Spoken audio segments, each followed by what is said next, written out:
Morning, morning, morning, everyone. It's me, KG, Chris Gardner, owner of the Houston Round Ball Review. Before I head to Fertitta Center for the Cougs Longhorns noon showdown, just a heads up for you.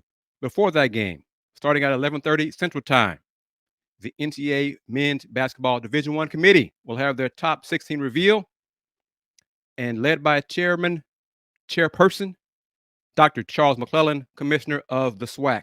Here's some info from the press release about it.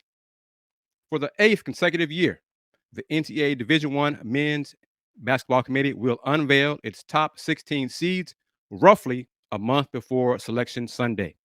The bracket preview show will air at 11:30 a.m.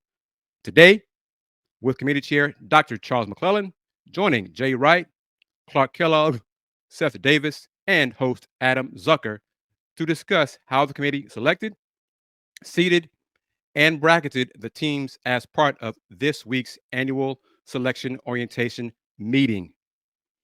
The bracket preview show has proven to be a good indicator of teams being seated favorably when the actual bracket is released on Selection Sunday. Better than 83% of teams, 80 of 96, have remained among the top four seeds when the actual brackets have been announced annually on Selection Sunday, removing, of course, the 2020 selections because of the tournament being canceled before Selection Sunday.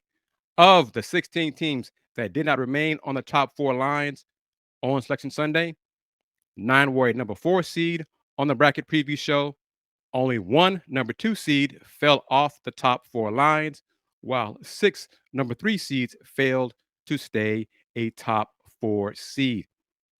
The stability from the bracket preview show to Selection Sunday has been even more evident among the very best teams.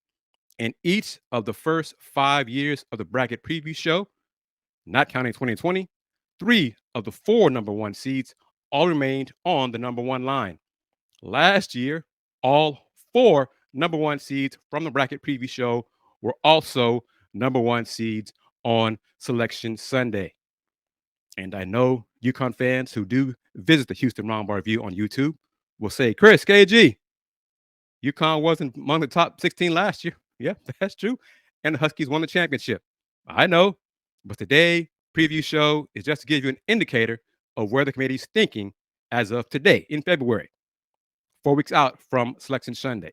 Selection Sunday. Of course, local interest here in H-Town, the Houston Cougars men's team, is expected to be one of those top 4 number 1 seeds. Whether number 2 overall behind Purdue, maybe even behind UConn, or the 3rd number 1 overall seed. Stay tuned for that. Once again, 11:30 a.m. on CBS. Previewing that before the Cougs Longhorns game tipping off at high noon in H-Town, and that's where I'll be. Watch later on for the Let's Rage Cougs post-game show after the game as we recap the Cougs Longhorns game. Thank you very much for everybody taking time, enjoying your favorite beverage in your Houston Round Bar Review mug. Click on that shop button. Tell your friends about the content here on the Houston Round Bar Review on YouTube. Everybody take care, spread the word, and always remember, since 1994, the Houston Round Ball Review, local name, global perspective. Take care. Peace.